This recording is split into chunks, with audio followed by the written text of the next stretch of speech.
Welcome to Lincoln Log, where we speak with leading historians and other officials about their stories, research, and wisdom.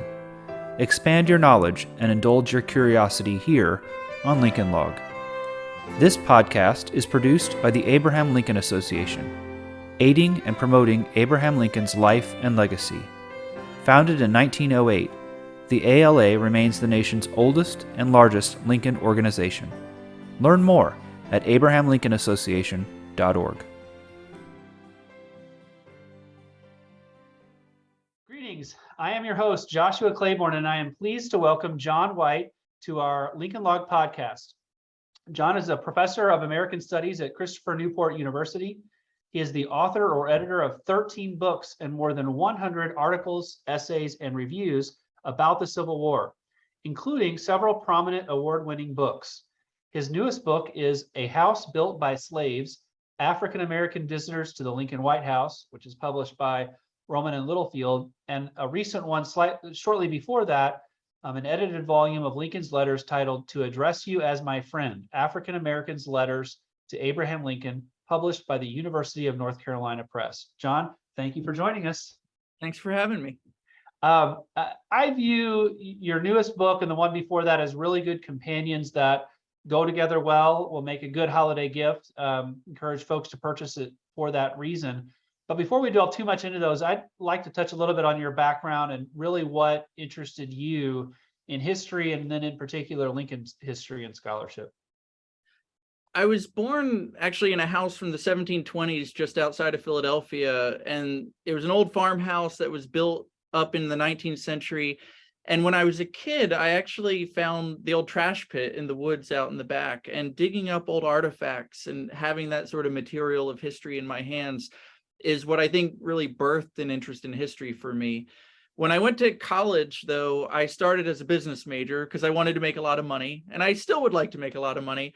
But as a freshman, I took a large history lecture class, and it just really persuaded me that this is what I wanted to do. And so I switched from business to history and never looked back. I went to Penn State, and I had the really good fortune to study under some great Civil War scholars. And one of them was Mark Neely, who's a Pulitzer Prize-winning Lincoln scholar. And that really began to birth my interest in Abraham Lincoln. And then Mark encouraged me to go to the University of Maryland for graduate school, where I worked with Herman Belz and Ira Berlin. And so Herman Belz is another great Lincoln scholar. And I think it was really working under Mark and Herman that led me into the Lincoln field. I didn't start that way, but having good mentors brought me into the field. Well, we started our higher education path in the similar path. I started in business and always looked back with regret I didn't do history. So kudos to you for switching over. Nothing against folks who are also business majors, but wish I had the foresight to do that as well. Of course, I got into history a lot later in law school and otherwise, so eventually got there. But a lot of folks who listen to this are drawn to this podcast because they like Lincoln, because they like history. But how do we entice or tell folks who don't have as much of an interest in Lincoln why he matters and why they need to study him and understand Lincoln? That's a question I think about every day. And when I teach my classes, most of my students take my courses as general education credits. They're bio majors or psychology or business majors. They're taking my class because they have to, not necessarily because they want to. And I try to use my teaching as a way to show them the relevance of what I have to show them, to teach them. I use a lot of Lincoln in my classes, and I've found that the questions that Lincoln was grappling with, while he was in a different time and a different place, really in a different world than we're in today, they're still really quite relevant to us. So Lincoln was dealing with issues related to race. And obviously we as an American people, as a nation today, are still grappling with questions related to race. Or even things like free speech or free press. I teach Lincoln's Cooper Union address in one of my classes. And in that speech, Lincoln speaks directly to Southerners, white Southerners, and he calls on them to engage in civil dialogue and debate, not to shut them down or just call names and end political debate that way, but to actually engage and listen and maybe change minds. And I think that's a really relevant point that we still need to be thinking about as a people today, or when I teach Lincoln's second inaugural address. Lincoln could have gone into that speech and said, we did it. We're about to win. The war is almost over. They were bad. We were good. Let's punish the bad guys. And I think if he had done that, many Northerners would have cheered and rejoiced. But instead, Lincoln talks about how the North was complicit in the sin of slavery, and how people needed to look at their own guilt before blaming the others. And if you can look at yourself and realize that you're not perfect, it makes it easier for you to forgive your enemy. And so then he has that beautiful closing about with malice toward none and with charity for all. And so even though Lincoln was in a different time and dealing with different issues, there are principles that Lincoln speaks to that I think are really still relevant for our time. And maybe if we as a people listened more, we would be in a better place than we are. Right. And, one of the most prominent modern conversations that comes up is the 1619 Project. So I can't think we can ignore that, but it's not just that. There's recent police protests. There's just for generations ongoing national conversations about race. It seems like we're starting to reassess Lincoln a little bit. Do you see that happening? And should there be a reassessment? How would you view this ongoing conversation about Lincoln's role in these racial conversations? Yeah, I think every generation reassesses Lincoln, just as every generation of historians reassesses most events in the past. And Lincoln, his reputation ebbs and flows. Different times and different people look at him, some more favorably than others.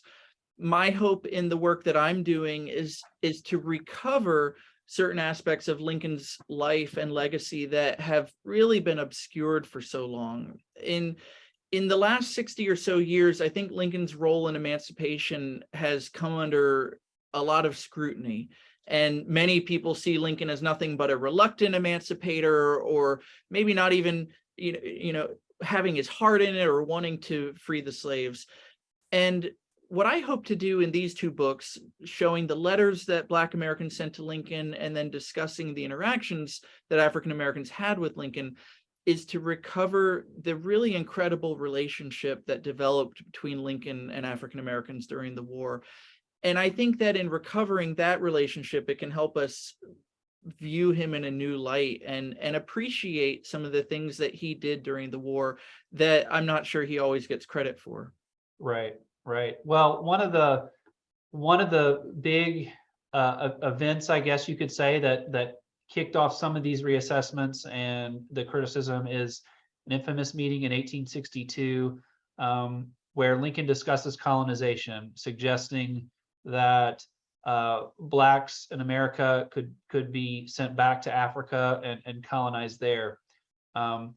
What led to Lincoln's comments there, and how are historians getting that meeting and that discussion wrong, or perhaps framing it incorrectly, or maybe it's being correctly framed nowadays? How would you describe that situation?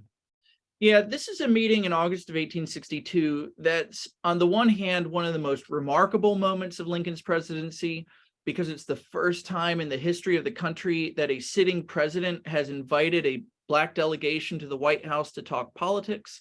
On the other hand, it's, I think, one of the most unfortunate moments of Lincoln's presidency, because he lectures them on why Black people are the cause of the war and why they should lead their people out of the country. He says, you'll never be equal here in the United States, so why don't you go to Panama? I'll do what I can to make you equal there. And he says, if Black people weren't here, white men wouldn't be cutting each other's throats. Yeah. Now, some people take this meeting and hold it up as exemplary of, this is how Lincoln treated African Americans. Other people look at this meeting and say, well, it's not as condescending or as negative as it might appear. And I disagree with both of those views. I think on the one hand, it is not at all exemplary of how Lincoln treated Black people. And on the other hand, though, it is I think it is an unfortunate depiction of or interaction with Black leaders of Washington. But what I try to do in the book, and I'm not the first person to do this, but what I try to do in the book is to explain, why did Lincoln do what he did? Right. So this is what I think was going on. The summer of 1862, Lincoln decides he needs to issue an Emancipation Proclamation as the best way to win the war. The problem he runs into is that the war is going very badly in the Eastern Theater, and so his Secretary of State, William Seward, persuades him, wait until we win a major victory on the battlefield and then issue the Emancipation Proclamation. That way it won't look like a sign of weakness to the rest of the world. And Lincoln listens to that and decides that that's very good advice. The problem is Lincoln has to wait until Antietam in September of 1862 to finally claim a victory and be able to issue his Emancipation Proclamation. So while he's waiting, Lincoln takes certain PR steps to try to prepare the Northern electorate for what he already knows is coming, which is an Emancipation Proclamation. So Lincoln writes his very famous letter to Horace Greeley, where he says, my paramount object in this war is to save the Union and is not to either save or to destroy slavery. People today take that and say, oh, see, Lincoln didn't really care about freeing the slaves. He only cared about the Union. Well, no, Lincoln was saying to the white Northern electorate, if you really believe in saving the Union, you will be open to the idea of freeing the slaves. Around the same time, Lincoln calls this Black delegation to the White House and lectures them on why they should leave the country through colonization and take the Black population with them. Now, Lincoln had a stenographer in the room, someone who could write down pretty much everything he said and then broadcast it to the nation. Well, why would he do that? Well, Lincoln wants white Northern voters to see, okay, if emancipation comes, then maybe colonization can be paired with it, and you don't need to be as upset about emancipation. Lincoln was saying to white voters, again, prepare yourself for what is coming. I'll do what I can to soften the blow, but emancipation's on the horizon, and you should be willing to support it. Now, I think Lincoln knew that there was no way you could get 4 million enslaved people to emigrate and leave the country. He knew that colonization wasn't going to happen, but this was a political strategy that he had. And what's really interesting is a few weeks later, Lincoln appears to have brought a Black minister to the White House, a man named Henry McNeill Turner. And we know about this because Turner wrote about it for the Christian Recorder newspaper. And what Turner indicated was that Lincoln seems to have said, I needed a place to point to with this colonization thing. In other words, when you go see a magician uses a tactic called misdirection, and it goes like this. Look over here, get distracted over here while I'm doing something here, and then voila, you're going to see this great magic trick. And I think what Turner reveals to us is that Lincoln was essentially misdirecting the American public. Look over here at colonization while I'm going to do emancipation over here. You get distracted by that while I do the real thing. And what's incredible about Lincoln telling this to Turner is that Lincoln almost never shared his innermost feelings or thoughts with anyone. William Herndon called Lincoln the most shut-mouthed man I ever knew. And yet Lincoln brought a Black man into the White House and explained his deeper strategy. And then Turner let the Black population of Philadelphia know that through the Christian Recorder. Now, this doesn't absolve Lincoln for speaking condescendingly or for promoting colonization. I'm not justifying Lincoln in any of those things, but it does help us at least understand and explain what he was doing, which is very different than just saying, oh, Lincoln called people into the White House and told them to get out of the country. There was a lot more going on than that. Well, you do such a good job of letting the history lead you where it goes, and you don't go in with an agenda, I think, to get to a certain point. And unfortunately, I see, and I'm sure you do as well, a lot of historians who go in with an agenda because there's a story or an angle they want to present. And I think this book really highlights your ability to read the documentation, look at the context clues, and present it for what it is. And personally, that's what I look for in a history book, and that's one of the many things I really admire and like about The House Built by Slaves. Thank you. I started these two books as one. I wanted to call it emphatically The Black Man's President, African-American Correspondence and Conversations with Abraham Lincoln. And the idea was to include all the letters that I could find from Black men and women to Lincoln, and then have firsthand accounts written by African-Americans of their interactions with Lincoln and have it be all primary sources. because I really wanted to capture their voices. Right. I very quickly realized I had too much for one book, and so I broke it into two. I got a twofer out of it, but that's why I think the Black voices still come through very strongly in A House Built by Slaves. I wanted to be wedded to their accounts of meeting Lincoln. I think, although I understand certainly why you'd want it in one book, I think that's kind of nice to have for one as the original source material and another that's a real nice presentation. And for those folks looking for a good Christmas gift, there's a twofer you can get. You can make your own box set out of it. That's right. There you go. You and Scott Sandage joined us on this podcast earlier to chat about really a remarkable discovery of a Frederick Douglass letter about the Freedmen's Memorial in Washington in 2020. And at the time, this was at the height of some of the police protests, some of the racial protests as well that were going on. And that memorial, as many others throughout the country, came under scrutiny. Can you summarize what that letter said and how it really influenced the fate of Freedmen's Memorial in Washington? Yeah, it was a really incredible moment. It was June of 2020. It was right in the aftermath of the murder of George Floyd, and there's protests all over the country, and some of them are centered on this very controversial Lincoln statue in DC. And you and I serve on a board with Scott, the Abraham Lincoln Institute, and I remember as if it was yesterday where we were having an email discussion among the board members over, do we take a public position on the removal of this statue? And Scott and I ended up in a text message conversation on a Friday night. And he said, Frederick Douglass didn't like the statue. And I wrote back and said, well, the best evidence of that wasn't published until the 20th century. And Scott said, no, I don't think that's the case. I think he said something in 1876. And this conversation between Scott and me led to Scott going on newspapers.com and searching for Frederick Douglass, Lincoln Park, Lincoln statue. And he found this public letter that Douglass wrote to the editor of the National Republican in a newspaper in Washington, D.C., right after the dedication, where Douglass expressed some misgivings about the pose of the statue. And then he said, there is room in Lincoln Park for more than one monument. And he said the entire story of emancipation can't be told in one statue. And Douglass called for more statues to go up into Lincoln Park.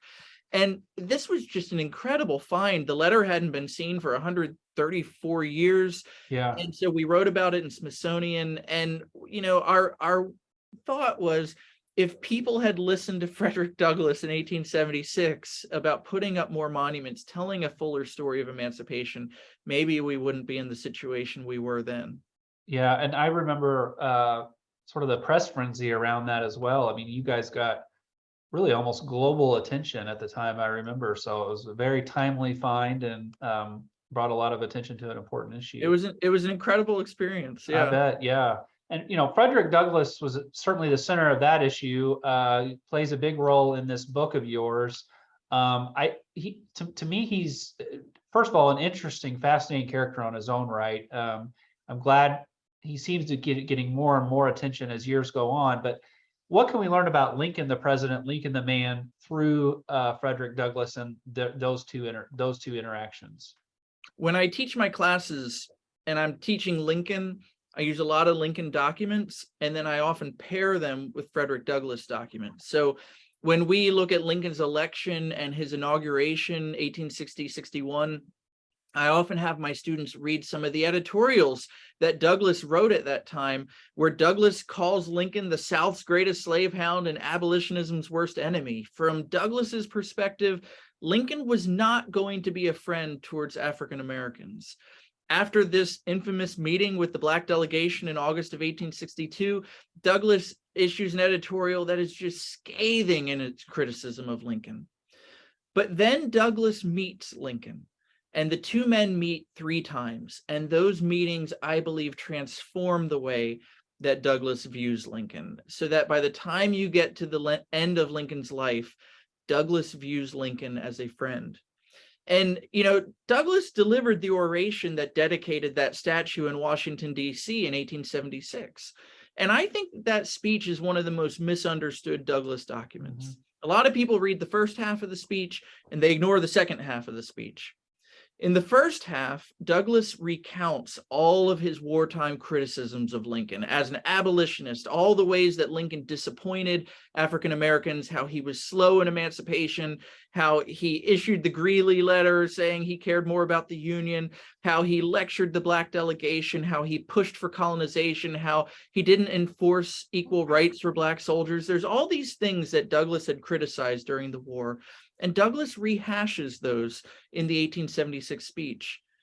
But then Douglas pivots, and he essentially makes the argument that if Lincoln had done what Douglas wanted during the war, if he had acted more quickly, he would have lost that Northern electorate that he needed to win the war. And Douglas essentially concedes that Lincoln's approach to emancipation and union had been the right one. And it's an extraordinary speech. And so I think for people who are interested in Lincoln, reading him in conjunction with Douglas can make for a really enlightening experience. And especially, people love to talk about how Lincoln changed over time, or Lincoln evolved over time, or Lincoln grew over time, as if Lincoln's the only person who ever changes his mind. Right. And he was wrong at one point, exactly. And then he got it right. And you know what? We all do. And Douglas is one of these guys who had a very strong view of Lincoln, and it changed over time. Yeah, absolutely. You really do a good job in this book of documenting as many Black interactions at the White House as you can. Which of those stood out to you or might surprise readers the most when they pick up the book? There are a lot. I mean, uncovering these stories in the newspapers and in letters was a really incredible experience. And just seeing how many African-American men and women met with Abraham Lincoln during the war.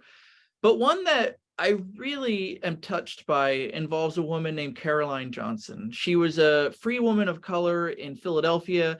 She was working as a nurse earlier in the war, but she was also an artist. And she wanted to make a gift to present to Lincoln as out of gratitude for what he had done with emancipation. And so she made a beautiful wax fruit display that cost her $150 to make. It had a retail value of $350. And she was able to present it to Lincoln in the library of the White House. Now, the library is that oval room on the second story of the White House that overlooks the Washington Monument. And it might not seem like a really big deal. Oh, who cares? She presents it to him in the library. But the library was part of the private living space of the first family. This is where Lincoln would go to take a nap in the middle of the day, where he would play with his boys and their friends, where he would read the Bible in the morning before starting the business of the day. This is his private space. And I did a lot of searching for Black visitors to the White House before the Civil War, and I found very few. And my hunch is that other than servants or slaves, African Americans were not welcomed into the private living quarters of the first family. But now in April of 1864, Lincoln invites Caroline Johnson and her Black Baptist minister into the White House, into this private living space, the library, and they have a beautiful interaction where Lincoln is almost moved to tears as Caroline Johnson speaks to him, thanking him for emancipation. It's a really powerful moment, and I think it shows the racial transformation that took place in the White House during the war. Granted, it was short-lived. After the Civil War, very quickly into the Johnson presidency and moving beyond, African Americans feel unwelcomed in the White House. But here's a moment where Lincoln is very welcoming, and I think it's exemplary of how he treated most Black people who came to the White House to meet with him. That's a great story, and there are really so many in the book, and I enjoyed reading it over the past week, and there are a lot. That one just certainly stood out. Another one I really enjoyed reading and want to highlight for listeners is the Sojourner Truth visit to the White House in 1864. Could you touch upon that and your perspective on Truth's relationship with Lincoln as well? Sure, that's a really controversial one. Sojourner Truth came to the White House October 29th, 1864, and historians over the years have interpreted it in various ways, but it seems like the scholarly consensus is that Truth was not treated very kindly by Lincoln, that he was condescending and demeaning towards her, that he said things like, I didn't really want to free the slaves, and that he just was not very welcoming to her. Now, the reason that historians have taken that or had that interpretation is that they've relied on a memoir that was written by a woman named Lucy Coleman. Lucy Coleman was an abolitionist who did not like Abraham Lincoln at all. And she went to the White House that day with Sojourner Truth. And she wrote about it in the 1890s in her memoir. And in that memoir, she depicts Lincoln in a very unflattering light. She attributes words to Lincoln that he never would have said in October of 1864, like, I don't want to free the slaves, and if I didn't have to do it, I wouldn't.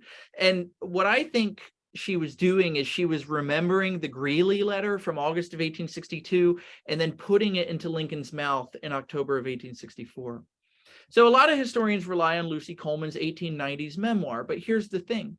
Within weeks of the meeting between Sojourner Truth and Lucy Coleman with Lincoln, Sojourner Truth dictated an account of what happened, and Lucy Coleman wrote an account of what happened. And in both of those accounts, Lincoln comes off very well. They depict Lincoln as being kind and cordial to Sojourner Truth, as welcoming her into the White House. Sojourner Truth says, I felt as if I was in the presence of a friend. And even Lucy Coleman, she admits that she doesn't like Lincoln. And she says in this earlier account, if I could vote, I wouldn't vote for Lincoln. But she says that Lincoln treated us kindly. And so the problem, I think, is that when historians rely on this memoir from 30 years later, they're relying on something that is much less reliable. And what I try to do in the book is I show how if you rely on the sources from right after that moment in 1864 and speeches Sojourner Truth gave in the late 1860s talking about this, you see that Lincoln really welcomed her in and treated her very kindly. Well, I think this is yet another of the many examples of you doing correct historic research, of looking at the full context, the full record, and really placing, more often than not, the most weight and emphasis on accounts that occurred close to time of when it was written down. I mean, certainly, reflections or writings right after the visit I carry more weight than some 30 years later. So just good work, and I think in some cases important correctives as well to the history. I want to put you on the spot a little bit here. One of my passions, my focus is on Lincoln's youth in Indiana. And one of the things I find really interesting is his visit while he was in Indiana, visiting, or not really visiting, but taking a flatboat trip with a friend to New Orleans to take goods. And on that trip was attacked by Black slaves. And, I suspect he would have come into contact with Black Americans in Kentucky when he was very young, possibly in Troy, Indiana, on the river where there was a lot of activities. But that's probably one of the early significant interactions he had with Black Americans, not a good one. And yet he would go on to really become, the Black American president that would free slaves. Where do you see his early Black interactions, and how might they have influenced his view, if at all? Yeah, I think that's a great question. That moment is one that I always lecture on the first day of my class, to tell students about this interaction with the 7 slaves in, I think it was near Baton Rouge, Louisiana, where they attack him and his friend Allen Gentry and almost rob and kill them. I think that moment is extraordinary, in part because some of those 7 men might have still been alive 30 years later and freed by the Emancipation Proclamation. But it does show, we'll never know Lincoln's earliest interactions with African Americans. I mean, the documentary record from his early life is so sparse, but that one we can know with confidence happened. And then when Lincoln gets to New Orleans, he sees the slave trade right up close. He absolutely encountered it. And I think that those moments really begin to shape the way he thinks about slavery and the slave trade. Now, there are a lot of quotes that are attributed to Lincoln from that trip. For many people, many years, it was said that he said when he saw the slave trade in New Orleans, someday I'm going to hit that thing and hit it hard. And there are problems with the sources for that. So we don't know if Lincoln really did say that or not. But I absolutely believe that 1828 and then the 1831 flatboat trips down to New Orleans had a profound impact on how he viewed the world and how he viewed slavery in particular. Mm-hmm. Well, we have a lot of people that stand out as towering figures in the world of Lincoln scholarship: Burlingham, Holzer, Alan Gelso, others that are very active and produce a lot of material. But I really view your work as being some of the most productive, and not just in volume, but also in quality. So I'm always excited to see how much you continue to work, and when you have new things out. We were talking earlier before we were recording that you have some other books in the pipeline. So could you give us a preview of what's to come? Because I know you're always got something coming next. Well, first, thank you for those very kind words. I have 3 books that are going to come out in 23. And so the first one is going to be an abridgment of Michael Burlingame's Green Monster. So when Michael signed his contract with Johns Hopkins University Press, he agreed to cut the 1.2 million word version down to a 300,000 word short version of the biography. It's still about 600 pages, but it's shorter. And he and Lou Lehrman asked me to do that. And so I spent about 2 years abridging down that biography of Lincoln. And that was an incredible experience for me. I learned so much reading through that and then deciding what to keep for an abridgment and what to cut. So that'll come out in early 2023. And then I'm going to be publishing an edited collection of essays with Brian Matthew Jordan with the University of Georgia Press. And this is a collection of essays on grave sites during the Civil War. And we brought together some of the leading scholars of the Civil War and Abraham Lincoln, where each one picked a grave and wrote about it, what it meant to them and why it's meaningful. And we have about 120 or 130 illustrations to go in the book. It's going to be a gorgeous book. We've got David Blight. Alan Gelso wrote about the Lee grave at Washington and Lee University. Michelle Crowell wrote about Elizabeth Keckley's grave and how it became a subway station and was moved out to Maryland. We've got just a number of incredible Lincoln scholars who contributed to that. We're really excited about that one. And then next fall, I'm publishing a biography of a slave trader, a convicted slave trader named Appleton Oaksmith. Appleton Oaksmith has just one of these really remarkable 19th century lives. His mother was a prominent first wave feminist, lecturer and writer. His dad was a prominent journalist in Maine. And he wound up getting involved in a number of important moments like the California Gold Rush, filibustering in Nicaragua, and Cuban liberation in the 1850s. When the Civil War came around, he got arrested for slave trading, and he was convicted in Boston and imprisoned in a jail that is now part of a luxury hotel, actually, the Liberty Hotel in Boston. And in September of 1862, he busted out of jail and made his way to Cuba, where he became a Confederate blockade runner. And I use Oaksmith's story as a lens to understand the lengths that the Lincoln administration went to destroy the transatlantic slave trade during the Civil War. All Lincoln scholars know Nathaniel Gordon, who was executed for slave trading in February of 1862, but very few, if any, know Appleton Oaksmith. And what I found was that Lincoln used many departments of the government to go after Oaksmith and to try to bring him to justice, even to the extent of violating international law in this incredible botched kidnapping attempt in Cuba, in Havana. So it's a really incredible story that has not been known until now, and I'm looking forward to bringing that one to light. And I think that Lincoln scholars will find a lot in there of interest to them as well. You know, that they all sound like great projects. I know when I had a conversation recently with Michael Burlingame, he talked about the challenge of cutting down what we call the Green Monster, his 2-volume history of Lincoln, because it was all like a baby to him and he couldn't bring himself to cut words out. So I think he needed to bring in an outside expert like yourself to really get the job done. So, but that'll be good. I think it's a much more digestible volume for a lot of folks who just want a single book to read. And that's exactly what happened. I would cut out a couple thousand words and then he would try to sneak them back in. And we would go back and forth on what do we cut, what do we keep. But it was a great experience doing it. I can't tell you how much I learned. I bet. Yeah. What a great experience working with him so closely too. Well, Jonathan, I thank you so much for your time today. As a reminder, we have A House Built by Slaves, African-American Visitors to the Lincoln White House, just out this year. And then shortly before that, really a companion piece, I view anyway, to address you as my friend, African Americans, Letters to Abraham Lincoln, available at your local bookstores, on Amazon, or from the publishers Rowman and Littlefield and the University of North Carolina Press. For those that stuck with us, get you on a little secret here. We actually taped this podcast and unfortunately failed to hit record. So I really appreciate Jonathan willing to do this a second time, and hopefully that doesn't stop you from coming back to chat about your future books as well. We look forward to it. As always, I love your scholarship, love your history, and hope you continue the really, really good output that you always seem to have. Thank you. Thanks so much.